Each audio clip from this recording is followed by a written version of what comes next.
सोनिया जी, पहले तो मैं आपका अभिनंदन करना चाहता हूँ, फिर से आपने पार्टी की कमान संभाली है और बहुत सारी शुभकामनाएं देता हूँ आपको। आज का जो विषय है, मैं नहीं मानता कि जितने सारे हमारे साथी मुख्यमंत्री जी हैं, किसी का भी मत इससे अलग होगा। सब सारे एक ही स्थिति से गुजर रहे हैं और लड़ाई तो चल रही है।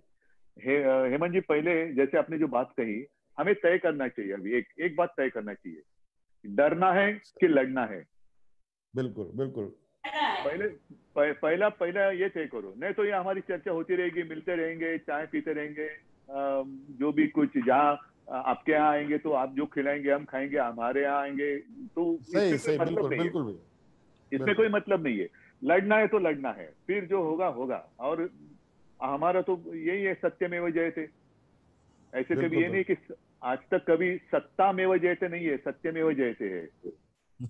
तो तो लड़ना है तो लड़ना है। आम आदमी क्या होता है, आम आदमी की ताकत सबसे बड़ी होती है, उसका आवाज सबसे ऊंचा होता है, और वो अगर कोई दबाने की कोशिश करे तो उसकी आवाज उठानी चाहिए, और वो हमारा कर्तव्य बनता है। खैर, दो तीन मुद्दे जो मेरे पास आए हैं, एक तो जीएसटी की बात। दीदी, आपने जो कही वही सारी लोगों की स्थिति है। लगातार ये जो पूंजी है बढ़ती जा रही है, दिन ब दिन, एक एक महीना जैसे आगे आगे दिन आगे निकल जा रहे हैं। केंद्र से आने की जो अ, जितने पैसे हैं उसमें बढ़त हो रही है, लेकिन मिल नहीं रहा है। मैंने आज जानकारी ली, बीच में हम क्या करें, खत लिखते रहते, पत्र लिखो। और जब भी हमारी वीडियो कॉन्फ्रेंस होती है, आपने देखा होगा, मैं कोशिश करता हूँ कि हमारे जितने बाकी सारे दुख है वो उस वहां मैं नहीं कहता हूँ। जो भी कोविड के बारे में होता है, मैं कोविड के बारे में कहता हूँ। अन्यथा बीच में हम खत तो लिखते रहते हैं। कभी जवाब आता है, कभी आता नहीं। जवाब आता है तो भी पैसे कभी आते हैं, अप्रैल से तो शायद आए भी नहीं है। तो ये स्थिति आज के दिन हमारे सबकी है। लड़ तो सभी रहे हैं, कोविड के साथ लड़ रहे हैं। अपनी ही सरकार है, ऐसे नहीं हम विपक्ष में। विपक्ष का मतलब क्या है? विपक्ष का मतलब ये नहीं कि किसी पार्टी का हम बुरा चाहते हैं, नहीं। हम भी आम आदमी की उसके हम रिप्रेजेंटेटिव है। हम भी कुछ, हमारा अधिकार है। आज कैसे होता है कि राजीव जी की बात करें तो उन्होंने पंचायत राज, वो एक बात कही थी। पंचायत राज का मतलब क्या है कि जो भी सत्ता होती है उसको छोटे छोटे इसमें केंद्र में उनका अधिकार दे दो। आज क्या हो रहा है? आज सबके जो अधिकार है एक हाथ में चले जा रहे हैं। फिर हमारी स्टेट गवर्नमेंट जो है, हमारा राज्य सरकार का मतलब क्या है? क्या कभी आगे जाकर ऐसे हो जाएगा कि राज्य सरकार की जरूरत ही नहीं रहेगी, एक ही व्यक्ति देश चलाएगा और हम खाली हाँ में हाँ मिलाते रहेंगे? ये नहीं होगा। फेडरल स्ट्रक्चर जो है वो, उसको डॉक्टर बाबा साहेब आम्बेडकर जी ने उसको ध्यान में रखकर हमारी घटना बनाई है। और उस घटना में जो भी अधिकार सबको दिए हैं उसका अगर हम आदर नहीं करेंगे तो फिर हमारे यहाँ डेमोक्रेसी है कहाँ? तो डेमोक्रेसी की बात अगर हम करें तो डेमोक्रेसी में सबसे ऊंचाई पर है हमारी घटना, और उसमें फेडरल स्ट्रक्चर की जो बात की गई है उसको तो उसका उसकी रक्षा करना, सरकार चलानी, हम सरकार को चलाना हमारा कर्तव्य है, लेकिन घटना का रक्षण करना वो भी काम है। तो इसीलिए जीएसटी के बारे में भी मुझे ऐसा लगता है कि क्या उसके ऊपर भी फेर विचार होने की आवश्यकता है। कि पहला जो एक स्ट्रक्चर था, हो सकती है बात, कुछ बात हो सकती है कि कुछ अगर कुछ बदलाव लाए, अच्छा भी हो सकता है। बदलाव लाए तो गलत भी हो सकता है। अगर गलती हो, सुधारी भी जानी चाहिए। सुधारने की आवश्यकता हो तो उसको स्वीकार कर कर आगे जाना चाहिए। तो एक बात तो मैं मानता हूँ कि केंद्र से पैसा कितना आना बाकी है वो तो है, लेकिन क्या ये जो स्ट्रक्चर पहले था वो और आज का जो है, इसके बीच में कुछ रास्ता निकलना चाहिए कि पहले था वो सही था? इसके विषय भी, इसके ऊपर भी हमें सोचने की आवश्यकता है। एग्जाम की अगर बात करें तो मैंने तो शायद मई एंड या अप्रैल जून में हमने डिसीजन लिया, जो फाइनल ईयर है, जितने सेमिस्टर हुए हैं उसको एग्रीगेट कर कर मार्क्स दिए जाए। और हमने कभी ये नहीं कहा कि हम एग्जाम नहीं लेंगे। लेकिन जून महीने की अगर हम बात कर रहे थे, मैं कर रहा हूँ, तो जून की स्थिति और आज की स्थिति, आज तो ये खतरा बड़ा है। और हमारे शहर में ठीक है, हमारे मुंबई में तो हमने कंट्रोल करने की कोशिश कर रहे हैं, काफी कंट्रोल में आ भी गया है, लेकिन और कुछ जगह वो फैल रहा है। कोरोना थोड़ा थोड़ा फैल रहा है। तो जून से आज की बात करें तो आज ज्यादा फैला हुआ है। तो जून में अगर हम परीक्षा लेने की स्थिति में नहीं थे, तो आज ये जब संकट बढ़ गया तो हम कैसे परीक्षा ले सकते हैं, एग्जाम कैसे ले सकते हैं। और इसीलिए हमने स्टेट गवर्नमेंट ने डिसीजन लिया कि जितने सेमिस्टर हुए उसको एग्रीगेट कर कर मार्क्स दिए जाएं। बच्चों का जो भविष्य है उसके साथ खिलवाड़ नहीं होनी चाहिए और रुकावट भी नहीं होनी चाहिए। इसलिए हम उनको पास कर देंगे और बाद में जब भी संभव हो हम एग्जाम जरूर लेंगे। और अगर किसी बच्चे की ऐसी धारणा होगी कि अरे नहीं एग्जाम होता तो मैं ज्यादा अच्छा परफॉर्मेंस कर सकता था, तो वो उसकी मर्जी, वो उस एग्जाम वो दे सकता है। फिर एग्रीगेट किए हुए मार्क्स और एग्जाम में मिले हुए मार्क्स चुनना उसका काम है। तो मैंने पहले कभी ये नहीं कहा कि हम एग्जाम नहीं लेंगे, लेकिन आज के दिन ये स्थिति नहीं है।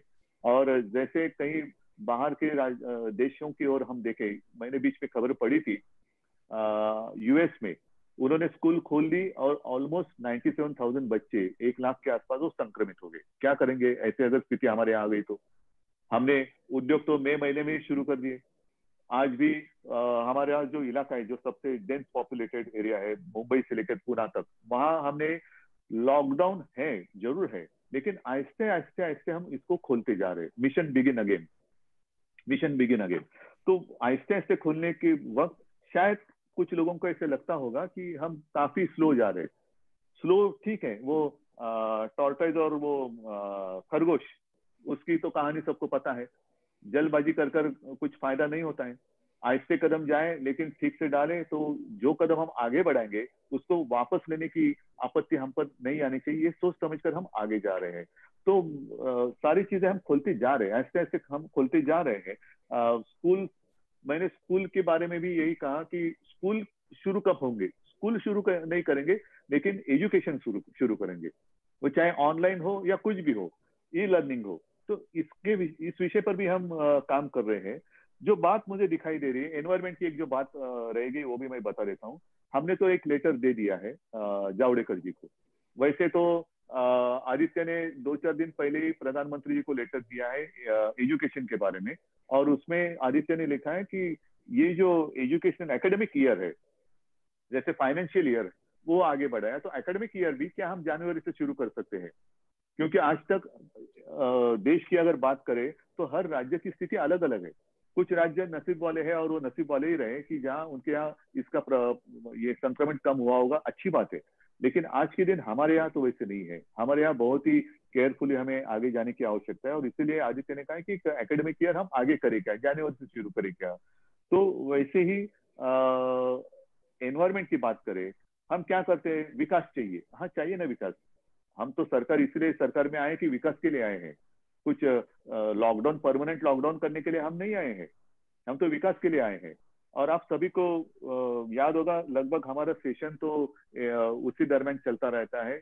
मार्च महीने में हमारा महाराष्ट्र का सेशन चल रहा था, बजट हमने पेश किया और 2-4 दिन में हमें सेशन समाप्त करना पड़ा, क्योंकि हमारे यहाँ कोरोना शुरू हो गया। तब से घर में बैठे, वर्क फ्रॉम होम, और ऐसी बात मुलाकातें होती रही।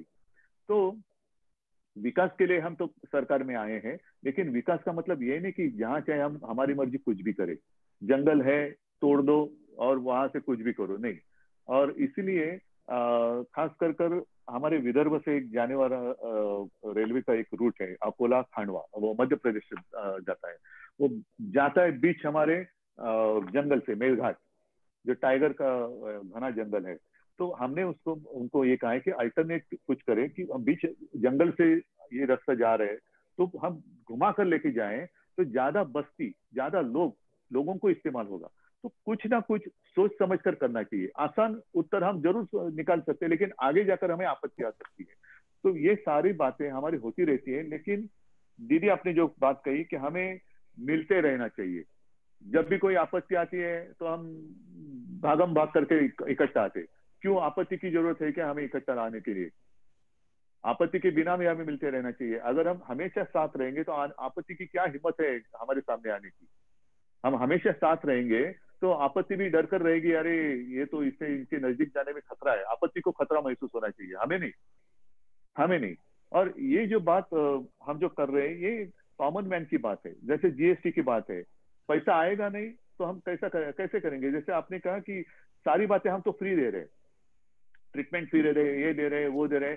अभी इस सितंबर से लेकर वो केंद्र से जो पीपी वेंटिलेटर जो आने वाला था, आ रहा था, वो भी बंद होने जा रहा है। वो भी बंद होने जा रहा है। वो मुद्दा भी मैंने पिछले प्रधानमंत्री जी के सामने कॉन्फ्रेंस पे मैंने उठाया था। एक एक चीज वो बंद करते जा रहे हैं, और हमारे यहाँ हमें देने की आवश्यकता हो रही है, जरूरत पड़ रही है।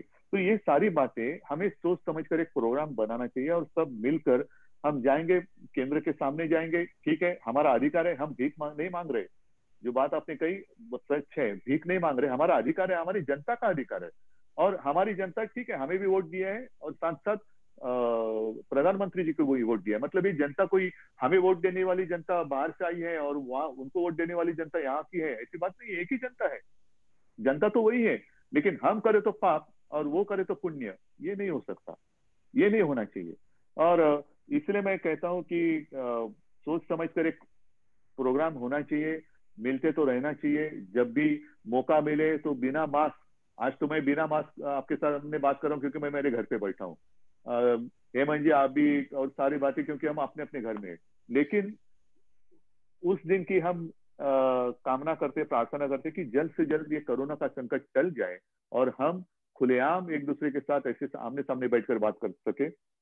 मुझे तो इतना ही कहना था। जो भी हमें करना है सब साथ मिलकर करेंगे। जनता की आवाज है, वो कोई दबा सकता नहीं, और दबाने की अगर कोई कोशिश करे तो हमारा कर्तव्य बनता है कि वो आवाज और ऊंचा करे। तो सोनिया जी, आपको मैं अभी धन्यवाद दे रहा हूँ, आपने मुझे जल्दी बात करने के लिए इजाजत दी। और मैं सबसे क्षमा चाहता हूँ, थोड़ा मेरी कैबिनेट अभी शुरू हो जाएगी, तो इसलिए मैं इजाजत लेना चाहता हूँ। इजाजत रहेगी आप सबकी, तो कैबिनेट के लिए मैं जाऊंगा। और सबको मेरी शुभकामनाएं। साथ है और साथ में रहेंगे, साथ में लड़ेंगे। Thank you very much. जय हिंद, जय महाराष्ट्र।